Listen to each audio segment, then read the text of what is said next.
बार visit करें, channel को subscribe कर लें, जैसे आने वाले सेशन का नोटिफिकेशन आपको मिल सके और आप अपनी तैयारी को बेहतर कर सकें। एक बात मैं आपको और बताना चाहूँगा कि हमारा जो सेशन चल रहा है शाम को 7 बजे से डेली चल रहा है जीके और जीएस का। जीके और जीएस का जो सेशन चल रहा है वह आपका उससे रिलेटेड है, एसएससी जीडी एग्जाम से ही रिलेटेड है, तो उसको भी देखना ना भूलें। तो दोस्तों यहाँ पर स्टार्ट करते हैं। क्वेश्चन नंबर फर्स्ट आता है, निम्नलिखित में से मौखिक अभिव्यक्ति का रूप है। तो मौखिक जो अभिव्यक्ति है उसका रूप क्या है? ऑप्शंस दे रखे हैं। ऑप्शन 1 है आशु भाषण, ऑप्शन 2 है शुद्ध वर्तनी, ऑप्शन सी है सुलेख, ऑप्शन डी है श्रुतलेख।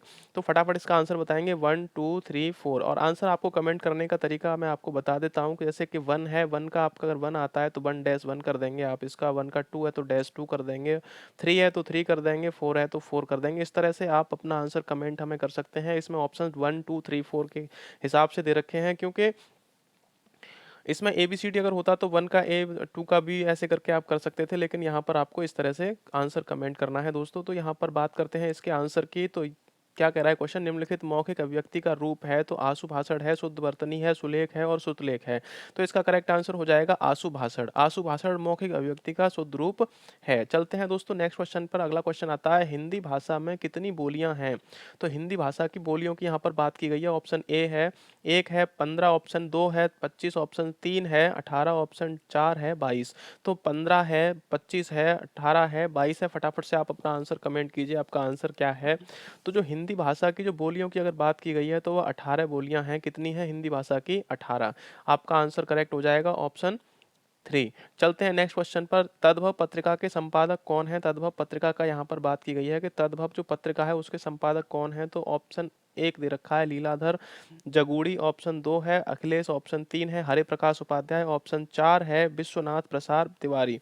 फटाफट से इसका आंसर कमेंट करेंगे दोस्तों। जो तद्भव पत्रिका का जो संपादक किया है वह किसने किया है? फटाफट आंसर कमेंट कीजिए।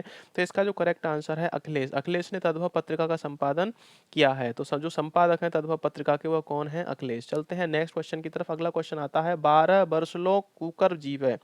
तो 12 बरसलो कूकर जीवे और 13 लो जिये सियार, यह पंक्ति किसकी है? आपको बताना है। फटाफट से आंसर कौन सा आपका करेक्ट हो जाएगा? तो यहाँ पर एक दे रखा है विद्यापति, 2 दे रखा है चंद्रवरदाई, 3 दे रखा है जगनेक और 4 दे रखा है नरपति नाल। फटाफट इसका आंसर कमेंट करेंगे कौन सा इसका आंसर है।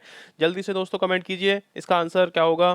तो 12 बरस लो कुकर जीवे और 13 बरस लो जीवे सियार, तो यह किसकी यह पंक्ति है? फटाफट इसका आंसर बताइए। तो इसका करेक्ट आंसर हो जाएगा जगनेक या जगनिक की पंक्ति है। किसकी है? जगनिक की। तो जगनिक ने ही लिखा है कि 12 बरस लो कुकर जीवे और 13 बरस लो जीवे सियार, यह पंक्ति किसकी है? जगनिक की है। चलते हैं नेक्स्ट क्वेश्चन की तरफ। अगला क्वेश्चन आता है, सूर सागर किस भाषा में रचना रचना है?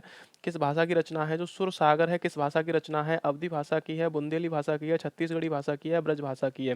फटाफट से इसका आंसर करेंगे 1 2 3 4। पांचवें का जो आंसर है फटाफट से आंसर कमेंट कीजिए दोस्तों कि सुर सागर किस भाषा की रचना है? जो सुर सागर भाषा की रचना है दोस्तों, सुर सागर की अगर बात करते हैं तो सुर सागर जो है सूरदास द्वारा लिखी गई है। किसके द्वारा है? सूरदास जी के द्वारा लिखी गई है रचना है सुर सागर। सुर सारावली, साहित्य लहरी, ये तीनों सूरदास के द्वारा लिखी गई हैं। तो पांचवा क्वेश्चन है, सुर सागर किस भाषा की रचना है? फटाफट से इसका आंसर बताएंगे। तो यह ब्रज भाषा की रचना है। किस भाषा की? ब्रज भाषा की रचना है। चलते हैं नेक्स्ट क्वेश्चन। क्वेश्चन आता है 6, वीरों का कैसा हो बसंत कविता किसने लिखी है? वीरों का कैसा हो बसंत जो कविता है वह किसने लिखी है? तो ऑप्शन 1 दे रखा है सुमित्रा कुमारी चौहान, ऑप्शन 2 है माखनलाल चतुर्वेदी, ऑप्शन 3 है सुभद्रा कुमारी चौहान, ऑप्शन 4 है रामधारी सिंह दिनकर। तो वीरों का कैसा हो बसंत किसने लिखी है? ऑप्शन 1 2 3 4। फटाफट से इसका आंसर कमेंट करेंगे दोस्तों, या किसने लिखी है? तो दोस्तों ये जो लिखी है सुभद्रा कुमारी चौहान ने लिखी है। किसने लिखी है? सुभद्रा कुमारी चौहान। और ये आपके लिए जो दे रखा है ये संदेह में डालने के लिए दे रखा है, क्योंकि फर्स्ट में आप इसी को लगा देंगे सुभद्रा है या सुमित्रा है, इसमें आपको कंफ्यूजन हो जाएगा। तो इसका करेक्ट आंसर हो जाएगा ऑप्शन तीसरा। चलते हैं दोस्तों नेक्स्ट क्वेश्चन की तरफ। अगला क्वेश्चन आता है, निम्नलिखित में से कौन सा व्याकरण और वर्तनी से शुद्ध है? शुद्ध भाषा कहलाती है। तो कौन सी व्याकरण और वर्तनी से जो भाषा कहलाती है वो शुद्ध भाषा कहलाती है? ऑप्शन 1 है साहित्यिक भाषा, ऑप्शन 2 है मानक भाषा, ऑप्शन 3 है प्रांजल भाषा, ऑप्शन 4 है व्याकरणिक भाषा। फटाफट से इसका आंसर कमेंट कीजिए दोस्तों, क्या हो जाएगा? निम्नलिखित में से कौन सी व्याकरण और वर्तनी से शुद्ध भाषा कहलाती है। तो दोस्तों मानक भाषा जो होती है वो शुद्ध भाषा कहलाती है। मानक भाषा को ही शुद्ध भाषा कहा जाता है दोस्तों, ये आपको याद रखना है। मानक भाषा जो होती है वो व्याकरण और वर्तनी की दृष्टि से शुद्ध भाषा होती है। चलते हैं नेक्स्ट क्वेश्चन की तरफ। अगला क्वेश्चन आता है, घुमक्कड़ में कौन सा प्रत्यय है? उपसर्ग और प्रत्यय दोस्तों यहाँ पर दो से 3 नंबर के आते हैं और इसमें समाहित किया गया है हर एक टेस्ट में दोस्तों, उसी तरह से लिया गया है जिस तरह से आपके क्वेश्चन आते हैं। तो लास्ट तक सेशन को जरूर देखें और इस टेस्ट में आपको नंबर जो हिंदी के सही करके लेके आता है उसका नंबर तो 101% आता है। बाकी तो इसमें अगर हिंदी में 25 में से अगर आपके 25 आ जाते हैं तो समझ लीजिए कि आप और जो टेस्ट होंगे और जो भी विषय होंगे उनमें भी आप अच्छे नंबर लेके आ सकते हो। लेकिन हिंदी में 25 में से 25 आप ला सकते हो। तो यहाँ पर बात करते हैं घुमक्कड़ का कौन सा प्रत्यय है। तो नंबर 1 है अक्कड़, दूसरा है ड, तीसरा है अड़, चौथा है कड़। तो कौन सा है इसमें घुमक्कड़ में जो प्रत्यय है? घुमक्कड़ में जो प्रत्यय है फटाफट से इसका आंसर बताएंगे। तो घुमक्कड़ में का जो प्रत्यय लगा हुआ है दोस्तों वह अक्कड़ लगा हुआ है। कौन सा लगा हुआ है? अक्कड़ लगा हुआ है। चलते हैं दोस्तों नेक्स्ट क्वेश्चन की तरफ। महावीर स्वामी का जन्म कहाँ हुआ था? तो महावीर स्वामी का जो जन्म हुआ था वह कहाँ हुआ था? ऑप्शन 1 है Pawapuri, option 2 Vaishali, option 3 Kushinagar, option 4 Parsauli. तो इस क्वेश्चन का आप आंसर बताइए फटाफट से कि महावीर स्वामी का जो जन्म हुआ था वह कहाँ पर हुआ था। और यदि आप हमारे सेशंस को देखते हैं और आपने सेशन जो जीएस जीके के सेशन आगे लगे हुए थे उनको देखा है तो इसका आंसर आप फटाफट से कमेंट कीजिए दोस्तों, 1 2 3 4 जल्दी फटाफट कमेंट करेंगे इसका आंसर। तो इसका आंसर दोस्तों हो जाएगा वैशाली। वैशाली में महावीर स्वामी का जन्म हुआ था, ये करेक्ट आंसर हो जाएगा। चलते हैं नेक्स्ट क्वेश्चन की तरफ। स्वच्छंद में कौन सी संधि है आपको बताना है। स्वच्छंद जो है उसमें कौन सी संधि है? स्वच्छंद, स्वच्छंद में कौन सी संधि है? विसर्ग संधि है, दीर्घ संधि है, व्यंजन संधि है और गुण संधि है। फटाफट से आप आंसर कमेंट कीजिए, 1 2 3 4 कौन सा ऑप्शन इसका सही हो जाएगा। जो स्वच्छंद है उसमें कौन सी संधि है? विसर्ग संधि है, दीर्घ संधि है, व्यंजन संधि है या गुण संधि है? तो दोस्तों स्वच्छंद में जो संधि है वो व्यंजन संधि है। कौन सी संधि है? व्यंजन संधि है, ये आपको याद रखना है। चलते हैं नेक्स्ट क्वेश्चन की तरफ। अगला क्वेश्चन आता है, महात्मा बुद्ध ने जब बुद्धत्व प्राप्त किया तब उनकी अवस्था कितनी थी? तो जो बुद्धत्व प्राप्त किया था महात्मा बुद्ध ने तब उनकी अवस्था कितनी थी? 12 वर्ष थी, 45 वर्ष थी, 30 वर्ष थी या 35 वर्ष थी? फटाफट से इसका आंसर कमेंट कीजिए दोस्तों, कितनी थी फटाफट से। तो दोस्तों यहाँ पर जो बात की गई है महात्मा बुद्ध ने जब बुद्धत्व प्राप्त किया था तो उनकी कितनी वर्ष थी? तो 35 वर्ष की अवस्था में महात्मा बुद्ध ने बुद्धत्व को प्राप्त किया था, ये आपको याद रखना है। चलते हैं फटाफट नेक्स्ट क्वेश्चन की तरफ। श्रुति धर्म का अर्थ क्या है? श्रुति जो धर्म है, श्रुति धर्म का अर्थ क्या है? क्या अर्थ है? तो वैदिक धर्म, जैन धर्म, बौद्ध धर्म, मुस्लिम धर्म। फटाफट से इसका आंसर कमेंट करेंगे दोस्तों, क्या हो जाएगा? श्रुत धर्म का जो अर्थ है वह क्या है? तो दोस्तों वैदिक धर्म श्रुत धर्म का अर्थ हो जाएगा, ये आपको याद रखना है। चलते हैं दोस्तों नेक्स्ट क्वेश्चन की तरफ। अगला क्वेश्चन आता है, निमिष का शब्द का पर्याय कौन सा है? जो निमिष शब्द का पर्याय, यहाँ पर्याय की बात की गई है तो यहाँ पर पर्यायवाची की बात करेंगे दोस्तों। तो फर्स्ट दे रखा है प्रकाश, दूसरा दे रखा है छड़, तीसरा दे रखा है छिद्र, चौथा दे रखा पूर्ण। तो निमिष शब्द का जो पर्याय है वह क्या है? यहाँ पर आप फटाफट से आंसर कमेंट कीजिए दोस्तों, प्रकाश है, छड़ है, छिद्र है या पूर्ण है? जल्दी से अपना आंसर कमेंट करेंगे दोस्तों। 30 नंबर क्वेश्चन है, 30 नंबर क्वेश्चन का आंसर कमेंट कीजिए फटाफट से। तो प्रकाश हो जाएगा, छड़ हो जाएगा, छिद्र हो जाएगा या पूर्ण हो जाएगा? निमिष शब्द का जो पर्यायवाची है कौन सा होगा दोस्तों? फटाफट बताएंगे। तो निमिष शब्द का पर्यायवाची छड़ हो जाएगा, ये आपको याद रखना है। ऑप्शन सेकंड वाला आपका एकदम से करेक्ट आंसर हो जाएगा। चलते हैं नेक्स्ट क्वेश्चन की तरफ। जिसकी पूर्व से कोई आशा न हो, जिसकी पूर्व से कोई आशा न हो के लिए एक शब्द कौन सा होगा? ऑप्शन ए है प्रत्याशा, ऑप्शन 2 है अपरिमेय, ऑप्शन 3 है अनाहुत, ऑप्शन 4 है अप्रत्याशित। तो फटाफट से इसका आंसर कमेंट कीजिए, 1 2 3 4 4 ऑप्शन है, 4 ऑप्शन में से कोई भी आंसर आपका कमेंट करना है। तो जिसकी पूर्व से कोई आशा न हो उसको क्या कहते हैं दोस्तों? वो उसे अप्रत्याशित कहते हैं। क्या कहते हैं? अप्रत्याशित कहते हैं। तो 14 ये माँ आपका ये क्वेश्चन है और इसका जो अप्रत्याशित एकदम से करेक्ट आंसर हो जाएगा, ऑप्शन 4 है जो आपका करेक्ट आंसर हो जाएगा। चलते हैं नेक्स्ट क्वेश्चन की तरफ। अगला क्वेश्चन आता है, मुझसे उठा नहीं गया वाक्य में वाच्य क्या है? जो वाक्य में जो वाच्य है वो आपको बताना है कि मुझसे उठा नहीं गया। कौन सा वाच्य है इसमें? तो भाववाच्य है, कर्तवाच्य है, कर्मवाच्य है और उपयुक्त में से कोई नहीं है। फटाफट से इसका आंसर कमेंट कीजिए दोस्तों। भाववाच्य इसमें मुझसे उठा नहीं गया यानी मैं उठ नहीं पाया या मुझसे उठा नहीं गया, इसमें कौन सा भाव वाच्य है? तो भाववाच्य है, कर्तवाच्य है, कर्मवाच्य है या उपयुक्त में से कोई नहीं है? तो दोस्तों इसका फटाफट आंसर बताएंगे। तो इसका जो आंसर हो जाएगा भाववाच्य है। कौन सा है? भाववाच्य है कि मुझसे उठा नहीं गया। ऑप्शन ए एक एकदम आपका राइट आंसर हो जाएगा। चलते हैं नेक्स्ट क्वेश्चन की तरफ। अगला क्वेश्चन आता है, गोधूम शब्द का तद्भव है। तो गोधूम शब्द का जो तद्भव है वो आपको बताना है। गोधूम गाय है, गोबर है, गेहूं है, गोधन है? फटाफट से इसका आंसर बताइए और बहुत ही महत्वपूर्ण इंपोर्टेंट इंपॉर्टेंट क्वेश्चन है दोस्तों, यह वो वेरी वेरी इंपॉर्टेंट क्वेश्चन है, ये कई बार एग्जाम्स में पूछा भी गया है। आपको बताना है इसका आंसर। तो 1 2 3 4 गाय, गोबर, गेहूं और गोधन। फटाफट से इसका आंसर बताएंगे दोस्तों। इसका आंसर क्या है? तो इसका जो आंसर हो जाएगा दोस्तों यह गेहूं हो जाएगा। क्या होगा? गेहूं। गेहूं को ही गोधूम कहा जाता है, ये आपको याद रखना है। तो ये एकदम करेक्ट आंसर आपका हो जाएगा ऑप्शन 3। चलते हैं दोस्तों नेक्स्ट क्वेश्चन की तरफ। अगला क्वेश्चन आता है निष्कपट शब्द का संधि विच्छेद है। तो निष्कपट जो शब्द है उसका संधि विच्छेद क्या होगा? निस धन कपट होगा कि निक धन कपट होगा, निस धन कपट होगा या निह धन कपट होगा? फटाफट से 1 2 3 4 4 ऑप्शन है, फटाफट से आंसर कमेंट कीजिए दोस्तों। देखिए आंसर आप कमेंट करेंगे तो आपको ये क्वेश्चन भी याद रहेंगे, और आप आंसर कमेंट नहीं करेंगे तो शायद आपको ये क्वेश्चन याद नहीं रहेंगे। ये बिल्कुल आपका रिवीजन कराया जा रहा है इतनी फटाफट से कि आपके जो भी क्वेश्चन एग्जाम में आने वाले हैं उन सभी को इसमें कवर किया जा सके। और यहाँ पर मैं 1000 क्वेश्चन को यहाँ पर कराने वाला हूँ। तो दोस्तों बने रहिए हमारे साथ में और सेशन को पूरा देखिए। अगर अच्छा लगता है तो लाइक जरूर कर दीजिएगा। तो यहाँ पर बात करते हैं निष्कपट। निष्कपट जो शब्द है उसका जो संधि विच्छेद है वह कौन सा है दोस्तों? फटाफट से आपने आंसर कमेंट किया 1 2 3 4, जो भी आंसर आपने कमेंट किया आप उसका आंसर देखेंगे दोस्तों क्या होगा। तो इसका नेह कपट, नेह कपट या नेह कपट इसका आंसर एकदम करेक्ट हो जाएगा। निष्कपट की जो संधि विच्छेद होती है वह नेह धन कपट हो जाएगी, आपको याद रखना है। चलते हैं नेक्स्ट क्वेश्चन की तरफ। अगला क्वेश्चन आता है निम्न में से कौन किस शब्द की वर्तनी सही है? तो जो कौन सा शब्द है उसकी वर्तनी सही है ये आपको बताना है। अनुग्रहित, अनुग्रहित, अनु अनु अनग्रहित, और ये इनमें से कोई नहीं। फटाफट से इसका आंसर कमेंट करेंगे दोस्तों 1 2 3 4, कौन सा आंसर इसका करेक्ट हो जाएगा? जो शुद्ध वर्तनी का जो शब्द है, आपको शुद्ध वर्तनी पे भी बहुत ध्यान देना है क्योंकि 1 से 2 क्वेश्चन इसके शुद्ध वर्तनी के प्रत्येक एग्जाम में आते हैं। एसएससी जीडी के जितने भी सब शिफ्ट होंगे उसमें एक क्वेश्चन इसका फटाफट से आएगा दोस्तों, और एक क्वेश्चन आपके लिए सिलेक्शन दिलाता है। ये आपको याद रखना है कि अगर एक क्वेश्चन आपका कम हो जाता है और दूसरे कैंडिडेट का एक क्वेश्चन ज़्यादा हो जाता है तो सिलेक्शन बोले जाता है और आप देखते रह जाते हो। तो आपको एक भी क्वेश्चन कम नहीं करना है, सारे क्वेश्चंस करके आने हैं और सही क्वेश्चन करने हैं। ये नहीं है कि आपने तुक्का मार दिया और आपका सिलेक्शन हो जाएगा, ये बिल्कुल मत सोचिए क्योंकि कंपटीशन बहुत हार्ड हो चुका है दोस्तों। तो यहाँ पर बात करते हैं इसके करेक्ट आंसर की। तो इसका जो करेक्ट आंसर हो जाएगा अनुग्रहित, अनुग्रहित, अनुग्रहित। अब 3 बार अनुग्रहित लिखा हुआ है, तो किस तरह से अनुग्रहित? देखो बोलने पर मत जाइए, जो सही लिखा जाता है उस पर बिल्कुल आप जाएं, क्योंकि बोलने को तो आप कुछ भी बोल देते हो, अनुग्रहित को अनुग्राहित भी बोल देते हो, तो ऐसा नहीं करना है आपको। इसका जो करेक्ट आंसर होगा दोस्तों, इसका जो करेक्ट आंसर होगा अनुग्रहित, ये करेक्ट आंसर हो जाएगा। ऑप्शन बी एकदम से करेक्ट आंसर हो जाएगा। चलते हैं दोस्तों नेक्स्ट क्वेश्चन की तरफ। अगला क्वेश्चन आता है अपेक्षा का विशेषण रूप है। तो अपेक्षा है उसका विशेषण रूप क्या होगा? सापेक्ष होगा, उपेक्षा होगा, अपेक्षित होगा, निरपेक्ष होगा? फटाफट से इसका आंसर कमेंट कीजिए दोस्तों क्या हो जाएगा। तो क्वेश्चन नंबर 19 है अपेक्षा का विशेषण रूप क्या होगा? तो अपेक्षा का जो विशेषण रूप होगा अपेक्षित होगा। क्या होगा? अपेक्षित। ऑप्शन 3 का करेक्ट आंसर हो जाएगा। चलते हैं नेक्स्ट क्वेश्चन की तरफ। क्वेश्चन नंबर 20 आता है श।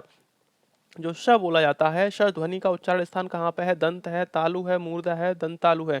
फटाफट से इसका आंसर कमेंट कीजिए दोस्तों। इसका आंसर जो क्या हो जाएगा, जो स वर्ड होता है, शीटी वाला शाह है, ये षटकोण वाला शाह नहीं है, सीटी वाला शाह है। तो किस कैसे बोलेंगे इसको? दंत से बोलते हैं, तालु से बोलते हैं, मूर्धा से बोलते हैं, दंतालु से बोलते हैं? फटाफट से इसका आंसर कमेंट कीजिए दोस्तों। इसको किससे बोलते हैं? तालु से बोलते हैं।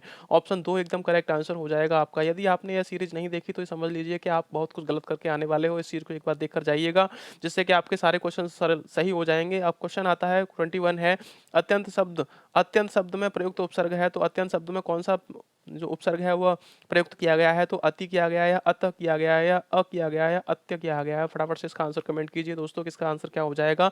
जल्दी से फटाफट से, जितना जल्दी आप आंसर कमेंट करते जाएंगे उतना जल्दी हम इनका रिवीजन करते जाएंगे जो भी क्वेश्चन बनते हैं हमारे। तो ऑप्शन 1 अति, अत, अ, अत्य। फटाफट से इसका आंसर कमेंट कीजिए कौन सा करेक्ट आंसर हो जाएगा। अत्यंत का जो आपका प्रयुक्त उपसर्ग हुआ है वह कौन सा है? तो अति। अति धन अंत, अति धन अंत को अत्यंत कहा जाता है दोस्तों, ये आपको याद रखना है। ऑप्शन ए एकदम से करेक्ट आंसर हो जाएगा। नेक्स्ट क्वेश्चन की तरफ चलते हैं। अगला क्वेश्चन आता है उपत्यका का अर्थ है। जो उपत्यका है उसका अर्थ क्या होता है? उपत्यका कहा जाता है, ऑप्शंस देख लेते हैं। सूर्य जिस पर्वत के पीछे से निकलता है उसे उपत्यका कहते हैं क्या? पर्वत के पास की भूमि को उपत्यका कहते हैं क्या? पर्वत का शिखर को उपत्यका कहते हैं क्या? या प्राणियों के पेट का एक अंग होता है उपत्यका? फटाफट से इसका आंसर कमेंट कीजिए दोस्तों। 1 2 3 4 जो भी ऑप्शन है फटाफट से कर दीजिए कमेंट, जो भी आपने इसका आंसर सोच रखा है। तो उपत्यका का अर्थ क्या है फटाफट से आपको बताना है। उपत्यका का जो अर्थ है तो दोस्तों जल्दी से कमेंट कीजिए इसका आंसर। इसका आंसर हो जाएगा पर्वत के पास की भूमि को उपत्यका कहते हैं। क्या कहते हैं? पर्वत के पास की भूमि को उपत्यका कहते हैं। ऑप्शन दूसरा एकदम करेक्ट आंसर हो जाएगा इसका 22वें क्वेश्चन का।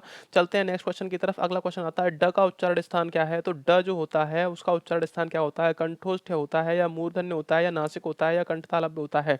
1 2 3 4 जो भी आंसर आपको कमेंट करना है फटाफट से कमेंट कीजिए। इसका आंसर एकदम करेक्ट आंसर है। अपनी तैयारी को परख लीजिए दोस्तों, यहाँ पर बिल्कुल यही क्वेश्चन आने वाले हैं एसएससी एग्जाम में, और बहुत छोटे छोटे क्वेश्चन आते हैं वह नंबर आपको देके चले जाते हैं। और लेकिन कंफ्यूजन बिल्कुल आपका क्रिएट नहीं होना चाहिए वहां पर, क्योंकि एग्जाम में जब बैठते हैं तो कन्फ्यूजन बिल्कुल नहीं रहना चाहिए, और हमारे जो सेलेक्टेड क्वेश्चंस होते हैं उनको यहाँ पर रखा गया है। दोस्तों फटाफट से इसका आंसर बताइए कि ड का उच्चारण स्थान कौन सा होगा। तो ड का उच्चारण स्थान होगा आपका मूर्धन्य। मूर्धन्य जो होता है ड का उच्चारण स्थान होता है, ये आपको याद रखना है। ऑप्शन दूसरा एकदम से करेक्ट आंसर हो जाएगा। चलते हैं दोस्तों नेक्स्ट क्वेश्चन की तरफ। अगला क्वेश्चन आता है, 4 गज मलमल में कौन सा विशेषण है।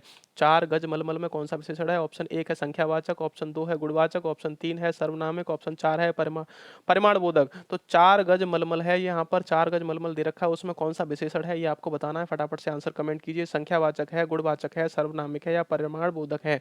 फटाफट से इसका आंसर कमेंट कीजिए दोस्तों, जल्दी जल्दी जल्दी जल्दी जल्दी आंसर कमेंट कीजिए। तो यहाँ पर परिमाण बोधक इसका हो जाएगा। क्या हो जाएगा दोस्तों, परिमाण बोधक हो जाएगा। 4 गज मलमल का मतलब जो विशेषण है उसमें वो परिमाण बोधक है। ऑप्शन 4 एकदम करेक्ट आंसर हो जाएगा। चलते हैं नेक्स्ट क्वेश्चन की तरफ। अगला क्वेश्चन आता है, चौराहा में कौन सा समास है। जो चौराहा शब्द दे रखा है आपका, ये चौराहा, इसमें कौन सा समास है। कर्मधारय है, द्वंद्व है, द्विगु है या अव्ययी भाव है। फटाफट से इसका आंसर कमेंट कीजिए दोस्तों। चौराहा है, चौराहा में कौन सा समास हो जाएगा। या आपने समास पढ़े हैं तो इसका करेक्ट आंसर आप बता सकते हो, नहीं पढ़े हैं तो इसका आप सुनने के बाद में आप आंसर अपना नहीं भूलोगे। और ये क्वेश्चन काफी बार एग्जाम्स में पूछा गया है, ये आपको याद रखना है। तो चौराहा में कौन सा समास है, फटाफट से इसका आंसर कमेंट कीजिए। तो दो द्विगु समास जो होता है, द्विगु समास चौराहा में, द्विगु समास में इसमें पहला जो वर्ड होता है वो संख्यावाची होता है, ये आपको याद रखना है। संख्यावाची जो होता है वह पहला वर्ड संख्यावाची होता है, ये आपको याद रखना है। तो चौराहा में चार से चार राहों का रास्ता होता है, इसको चौराहा चार फोर यहाँ पर आ रहा है, तो फोर मतलब संख्यावाची हो गया। संख्यावाची हो गया तो द्विगु समास हो जाएगा। और द्वंद्व समास जो आपका होता है उसमें डैश योजक चिन्ह लगा होता है, ये आपको याद रखना है। ठीक है दोस्तों, और यहाँ पर ये कर्मधारय समास है और ये अव्ययी भाव समास है, ये आपको आगे बताने वाला हूँ मैं, क्योंकि ये सेशन ज़्यादा मुझे लंबा नहीं करना है, यह आपके रिवीजन के लिए बनाया गया है। चलते हैं दोस्तों नेक्स्ट क्वेश्चन की तरफ। आँख की किरकिरी होना का अर्थ क्या होता है। तो आँख की जो किरकिरी होती है उसका क्या कहते हैं। ये आँख की किरकिरी होना यह क्या है, मुहावरा है, लोकोक्ति है, ये आपको बताना। फटाफट से कमेंट करेंगे दोस्तों। इसका आंसर ऑप्शन 1 है धोखा देना, अप्रिय लगना, कष्टदायक होना या बहुत प्रिय होना। फटाफट से आंसर कमेंट किए दोस्तों। ये क्या है, ये हमारा एक मुहावरा है। मुहावरे में लास्ट में ना आता है, ये आपको याद रखना है। ये भी क्वेश्चन कई बार पूछा गया है कि मुहावरे में और लोकोक्ति में क्या अंतर होता है। तो मुहावरे में लास्ट में होना, करना, खाना ऐसा कुछ आता है। तो दोस्तों यहाँ पर ये क्या है, मुहावरा है, और इसका आंसर क्या है, आंखें किरकिरी होना का धोखा देना, अप्रिय लगना, कष्टदायक होना, बहुत प्रिय लगना। बताइए फटाफट इसका आंसर जो कमेंट कीजिए दोस्तों जल्दी फटाफट से। तो इसका है अप्रिय लगना होता है दोस्तों। क्या होता है, अप्रिय लगना। आंखें किरकिरी होना मतलब अप्रिय लगना। ये ऑप्शन बी एकदम ऑप्शन 2 एकदम करेक्ट आंसर हो जाएगा। चलते हैं दोस्तों नेक्स्ट क्वेश्चन की तरफ। अगला क्वेश्चन आता है 27 नंबर क्वेश्चन है, विद्यार्थी में कौन सी संधि है। बताइए दोस्तों, विद्यार्थी में जो संधि है इसका संधि विच्छेद भी बताइए साथ में आप। विद्यार्थी में कौन सी संधि है। ऑप्शन 1 है वृद्धि संधि, गुण संधि, दीर्घ संधि और यड़ संधि। फटाफट से इसका आंसर कमेंट करेंगे दोस्तों। विद्यार्थी में जो संधि है जल्दी फटाफट से इसका आंसर कमेंट कीजिए। वृद्धि संधि है, गुण संधि है, दीर्घ संधि है और यड़ संधि है। विद्यार्थी की जो संधि विच्छेद होती है, विद्याधन अर्थी होती है। क्या होता है दोस्तों, विद्याधन अर्थी होती है। यानी फटाफट से इसका आंसर फटाफट बताएंगे दोस्तों क्या हो जाएगा। तो इसका करेक्ट आंसर है दीर्घ संधि। दीर्घ संधि हो जाएगा दोस्तों, एक ऑप्शन सी एकदम राइट आंसर हो जाएगा इसका। विद्यार्थी में कौन सी संधि है, तो दीर्घ संधि है। चलते हैं दोस्तों नेक्स्ट क्वेश्चन की तरफ। अगला क्वेश्चन आता है, क्वेश्चन नंबर 28 आता है, कानन का पर्यायवाची शब्द है। तो कानन का जो पर्यायवाची शब्द है आपको बताना है। ऑप्शन है वन, बेहेव, पुष्प और उत्पत्ति में से कोई नहीं। फटाफट इसका आंसर कमेंट करेंगे दोस्तों। कानन का जो पर्यायवाची शब्द है वो कौन सा है, जल्दी से बताइए इसका आंसर। कानन का जो पर्यायवाची शब्द है वो कौन सा होगा। तो दोस्तों कानन का जो पर्यायवाची शब्द होता है वो वन होता है। ऑप्शन 1 एकदम से राइट आंसर हो जाएगा। दोस्तों कमेंट फटाफट से कीजिए करें, क्योंकि कमेंट आप जल्दी कर दोगे तो इसको आगे भी बढ़ाने की कोई दिक्कत नहीं होगी।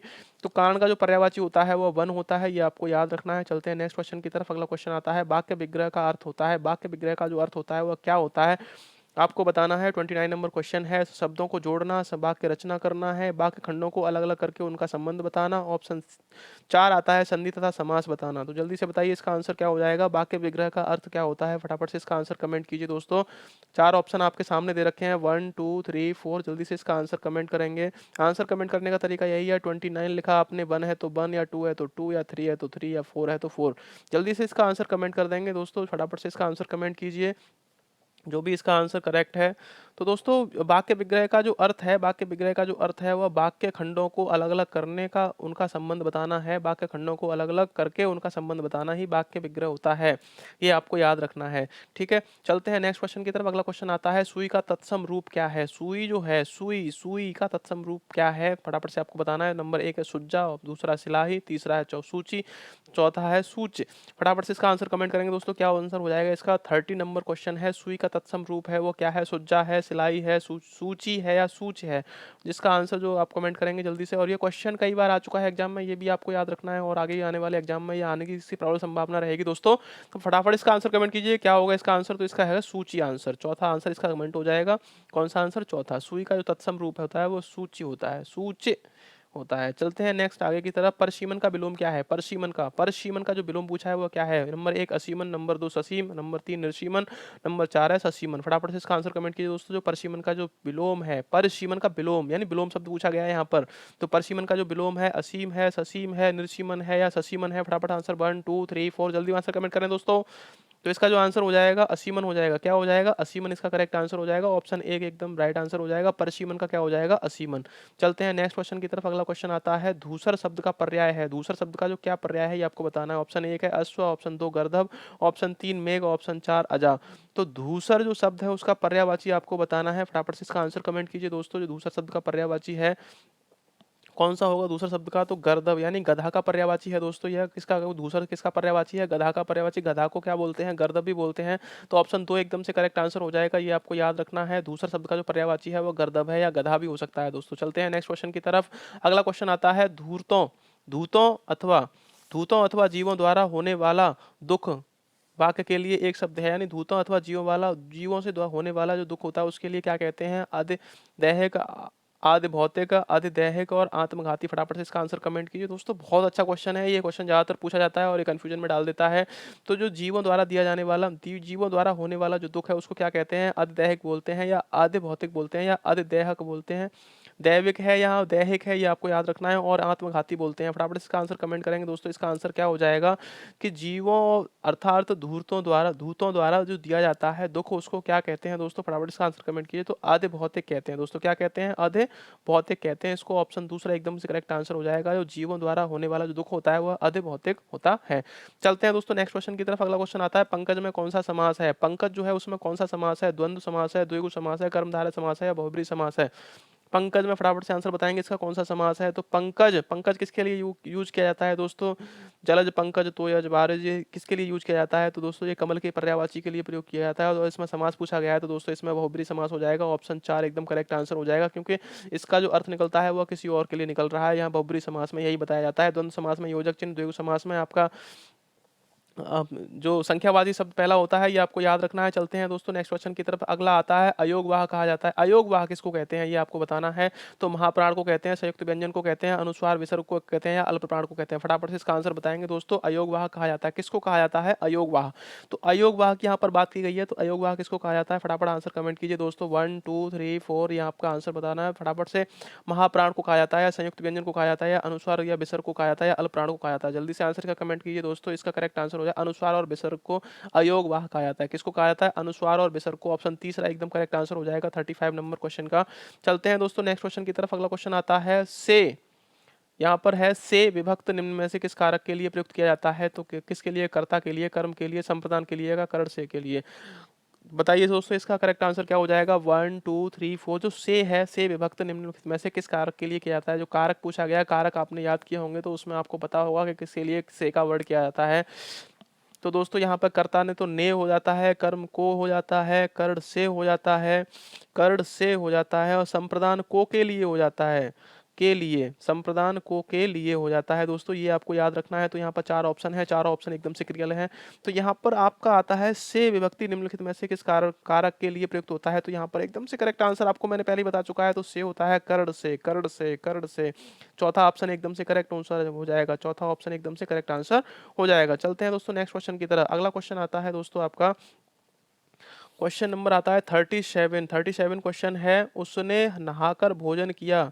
उसने नहाकर क्या किया दोस्तों? भोजन किया। उसने नहाकर भोजन किया। इस वाक्य में नहाकर निम्नलिखित में से किस क्रिया का उदाहरण है आपको बताना है। तो ऑप्शन एक है संयुक्त क्रिया, पूर्णकालिक क्रिया, प्रेरणार्थक क्रिया या द्विकर्मक क्रिया? फटाफट इसका आंसर बताइए। 1 2 3 4 उसने नहाकर क्या किया? भोजन किया। तो नहाकर, इसमें नहाकर क्या है? पूर्णकालिक क्रिया है, प्रेरणार्थक क्रिया है या संयुक्त क्रिया है? फटाफट से आप इसका आंसर बताइए जल्दी दोस्तों। क्या हो जाएगा? तो दोस्तों 1 2 3 4 जो भी आंसर इसका करेक्ट है फटाफट से आंसर कीजिए। तो पूर्णकालिक क्रिया, पूर्वकालिक क्रिया है दोस्तों। पहले ही वो कर चुका है। क्या है? स्नान उसने क्या किया है? पहले किया किया है तो ये पहले कर चुका है, पहले को पूर्व बोलते हैं। और नहाकर उसने भोजन किया है तो पहले नहा लिया है उसके बाद में भोजन किया है, तो इसका करेक्ट आंसर हो जाएगा पूर्वकालिक क्रिया। चलते हैं दोस्तों नेक्स्ट क्वेश्चन की तरफ। क्वेश्चन नंबर आता है 38। हिंदी साहित्य के इतिहास के संबंध में modern vernacular literature of Hindustan किसने लिखी है, जो फटाफट आपको बताना है। Modern vernacular literature of Hindustan किसने लिखी है। ऑप्शन एक है जॉर्ज अब्राहम ग्रियर्सन, ऑप्शन दूसरा है सुमित कुमार चटर्जी, ऑप्शन तीसरा है गारसा दोतासी, ऑप्शन चौथा यहाँ पर आता है धीरेन्द्र वर्मा। फटाफट से इसका आंसर कमेंट करेंगे दोस्तों। 1 2 3 4। जो लिखी है modern vernacular literature of Hindustan किसने लिखी है, ये आपको बताना है दोस्तों। यहाँ पर है जॉर्ज अब्राहम गियर्सन है, सुमित कुमार चटर्जी है, गारसुदा तासी है, धीरेन्द्र वर्मा है। फटाफट इसका आंसर कमेंट करेंगे दोस्तों। इसका आंसर क्या हो जाएगा। 1 हो जाएगा, 2 हो जाएगा, 3 हो जाएगा या 4 हो जाएगा। जल्दी से इसका आंसर कमेंट कीजिए दोस्तों। इसका कमेंट कीजिए फटाफट आंसर। इसका जो करेक्ट आंसर हो जाएगा जॉर्ज अब्राहम गियर्सन हो जाएगा दोस्तों। क्या हो जाएगा। जॉर्ज अब्राहम गियर्सन इसका करेक्ट आंसर हो जाएगा। चलते हैं नेक्स्ट क्वेश्चन की तरफ। अगला क्वेश्चन आता है हिंदी का पहला पत्र है, बताइए दोस्तों हिंदी का जो पहला पत्र है कौन सा है। इतिहास तिमिरनाशक, ऑप्शन 2 है हरिश्चंद्र मैगनी, तीसरा है उदंत मार्तंड, चौथा है बनारस अखबार। फटाफट इसका आंसर कमेंट कीजिए दोस्तों। First, second, third, fourth, 4 option दे रखे हैं। जो हिंदी का जो पहला पत्र कहा जाता है उसको किसको कहा जाता है। इतिहास तिमिरनाशक को कहा जाता है, हरिश्चंद्र मैगनीज को कहा जाता है, उदंत मार्तंड को कहा जाता है, या बनारस अखबार को कहा जाता है दोस्तों। फटाफट इसका आंसर कमेंट करेंगे दोस्तों। क्या आंसर हो जाएगा। तो उदंत मार्तंड इसका करेक्ट आंसर है दोस्तों। क्या है। उदंत मार्तंड इसका करेक्ट आंसर हो जाएगा एकदम से। चलते हैं दोस्तों नेक्स्ट क्वेश्चन की तरफ। अगला क्वेश्चन आता है सूफी संतों की शैली है, तो सूफी जो संत हैं उनकी शैली कौन सी है। मरसिया है, मसनवी है, या गजल है, या तुर्जमा। तो फटाफट इसका आंसर कमेंट करेंगे दोस्तों। सूफी संतों की जो शैली है, देखिए यहाँ पर जो आपको प्रैक्टिस कराई जा रही है वो एकदम फटाफट स्पीड में कराई जा रही है दोस्तों। आपका समय बिल्कुल कम लेते हुए इसमें क्वेश्चंस को ज़्यादा समाहित किया जा रहा है, और जो भी क्वेश्चन आपके आने वाले एग्जाम की दृष्टि से महत्वपूर्ण बनते हैं उन क्वेश्चंस को यहाँ पर लिया गया है। तो आप फटाफट से कमेंट कर दिया करें दोस्तों। अगर चैनल पर पहली बार विजिट करें चैनल को सब्सक्राइब जरूर कर लें, और यदि चैनल अच्छा लगता है, सेशन अच्छा लगता है तो उसको लाइक जरूर करें। तो यहाँ पर बात करते हैं सूफी संतों की शैली कौन सी है। सूफी संतों की शैली की बात की गई है यहाँ पर। मरसिया है, मसनबी है, गजल है, या तर्जमा है। तर्जमा। फटाफट से इसका आंसर कमेंट करेंगे दोस्तों। इसका जो आंसर होगा वो आपका मसनबी हो जाएगा। क्या हो जाएगा। मसनबी, ऑप्शन दूसरा एकदम से करेक्ट आंसर हो जाएगा। सूफी संतों की जो शैली है वो कौन सी है। मसनबी शैली है। चलते हैं नेक्स्ट क्वेश्चन की तरफ। अगला क्वेश्चन आता है गुड़िया भीतर गुड़िया के रचनाकार कौन है। गुड़िया भीतर गुड़िया के रचनाकार जो है वह कौन है। दूसरा आपका आंसर आपको कमेंट करना है। तो यहाँ पर ऑप्शन 1 है कृष्णा सोबती, ऑप्शन 2 है प्रभा खेतान, ऑप्शन 3 है मैत्री पुष्पा, ऑप्शन 4 है उषा प्रियबंदा। फटाफट से इसका आंसर कमेंट करेंगे दोस्तों। क्या आंसर हो जाएगा। गुड़िया भीतर गुड़िया के रचनाकार कौन है। कृष्णा सोबती है, प्रभा खेतान है, मैत्री पुष्पा है, या उषा प्रियबंदा है। जल्दी से इसका आंसर कमेंट कर दीजिए दोस्तों। क्या इसका आंसर हो जाएगा। तो इसका आंसर हो जाएगा दोस्तों मैत्री पुष्पा। गुड़िया भीतर गुड़िया की जो रचनाकार है वो कौन है। मैत्री पुष्पा है। ऑप्शन तीसरा एकदम से करेक्ट आंसर हो जाएगा। ये आपको इसी तरह से कमेंट करना है दोस्तों। इसी तरह से आंसर वहां पर लगाकर आना है, अपनी सीट को पक्का करना है। वर्दी अब की बार निकल ना जाए दोस्तों आपके हाथ से, इसीलिए मैं कह रहा हूँ कि अच्छे से तैयारी कर लो, क्योंकि आपका समय बहुत कम रह गया। 10 जनवरी से आपके एग्जाम स्टार्ट हैं। तो दोस्तों यहाँ पर आता है क्वेश्चन नंबर नेक्स्ट है 100 अजान एक सुनान। 100 अजान एक सुनान के रचनाकार कौन है दोस्तों। आपको बताना है। ऑप्शन 1 है बालकृष्ण भट्ट है, ऑप्शन दूसरा है बद्री नारायण चौधरी, ऑप्शन तीसरा है बाल मुकुंद गुप्त, ऑप्शन चौथा है सरदारपुर सिंह। फटाफट इसका आंसर कमेंट करेंगे दोस्तों। इसका आंसर क्या होगा। 1 होगा, 2 होगा, 3 होगा, 4 होगा। फटाफट इसका आंसर कमेंट कीजिए दोस्तों। इसका जो करेक्ट आंसर हो जाएगा बालकृष्ण भट्ट, ऑप्शन 1 एकदम राइट आंसर हो जाएगा। बालकृष्ण भट्ट जो है 100 अजान एक सुजान के रचनाकार हैं। चलते हैं दोस्तों नेक्स्ट क्वेश्चन की तरफ। अगला क्वेश्चन आता है गोस्वामी तुलसीदास का निधन वाराणसी के किस घाट पर हुआ था। तो आपको बताना है। जो तुलसीदास जी थे, रचनाकार थे, जो उनका जो निधन हुआ था वाराणसी के किस घाट पर हुआ था। ऑप्शन 1 दे रखा है दशाश्वमेव घाट है, दूसरा दे रखा है 80 घाट, तीसरा है राम घाट, चौथा है मणिकर्णिका घाट। फटाफट से इसका आंसर कमेंट कीजिए दोस्तों। इसका आंसर क्या हो जाएगा। तो इसका जो करेक्ट आंसर है दोस्तों, आपको पिक्चर भी देखी होगी घाट 80 आपने, तो यहाँ पर जो तुलसीदास का जो निधन हुआ था वो 80 घाट पे हुआ था। ये आपको याद रखना है दोस्तों। ऑप्शन दूसरा एकदम से करेक्ट आंसर हो जाएगा। चलते हैं दोस्तों नेक्स्ट क्वेश्चन की तरफ। अगला आता है भक्तिमाल के रचनाकार कौन है। यहाँ पर हिंदी में भक्तिमाल की बात की गई है दोस्तों। ये राइटर भी इसमें आते हैं। जो रचनाकार हैं भक्तिमाल के वो कौन है। केशव दास है, विष्णु दास है, सुंदर दास है, नाभा दास है। फटाफट आंसर कमेंट कीजिए दोस्तों। इसका आंसर क्या हो जाएगा। 1 हो जाएगा, 2 हो जाएगा, 3 हो जाएगा, या 4 हो जाएगा। जल्दी से इसका आंसर कमेंट करेंगे दोस्तों। इसका आंसर क्या हो जाएगा। फटाफट से तो दोस्तों भक्तिमाल है। भक्तिमाल के रचनाकार कौन है? केशव दास हैं, विष्णु दास हैं, सुंदर दास हैं या नाभा दास हैं? फटाफट आंसर कमेंट कीजिए। इसका जो करेक्ट आंसर हो जाएगा दोस्तों नाभा दास एकदम राइट आंसर है। ऑप्शन चौथा 44वें क्वेश्चन का राइट आंसर हो जाएगा, ये आपको याद रखना है। दोस्तों यदि इसका पीडीएफ पाना चाहते हैं आप तो हमारे डिस्क्रिप्शन बॉक्स में दिए गए टेलीग्राम चैनल पर जाकर उसको ज्वाइन कीजिए, उस पर आपका इसका पीडीएफ मिल जाएगा दोस्तों। चलते हैं नेक्स्ट क्वेश्चन की तरफ। आपका आता है निर्बलता। निर्बलता शब्द का उपसर्ग और प्रत्यय का सही विकल्प है। निर्बलता का जो उपसर्ग है वह और प्रत्यय उसका सही विकल्प कौन सा है, ये आपको बताना है। तो इसके करेक्ट आंसर दे रखे हैं दोस्तों। ऑप्शन एक है निर्धन बल धनता, ऑप्शन दूसरा है निर्धन बलत धन आ, तीसरा है निर्धन बल धनता, ऑप्शन चौथा है निर्धन बल धन अता। फटाफट से इसका आंसर कमेंट कीजिए दोस्तों। निर्बलता आपको दे रखा है शब्द में उपसर्ग और प्रत्यय का सही क्रम है, यानी कि जो पीछे लगा होता है वो प्रत्यय होता है, आगे लगा होता है जो उपसर्ग होता है। तो ये आपको बताना है दोस्तों। इसका जो करेक्ट आंसर हो जाएगा फटाफट से कमेंट कीजिए 1 2 3 4 कौन सा इसका आंसर है, जल्दी से कमेंट कीजिए जिसका आंसर है।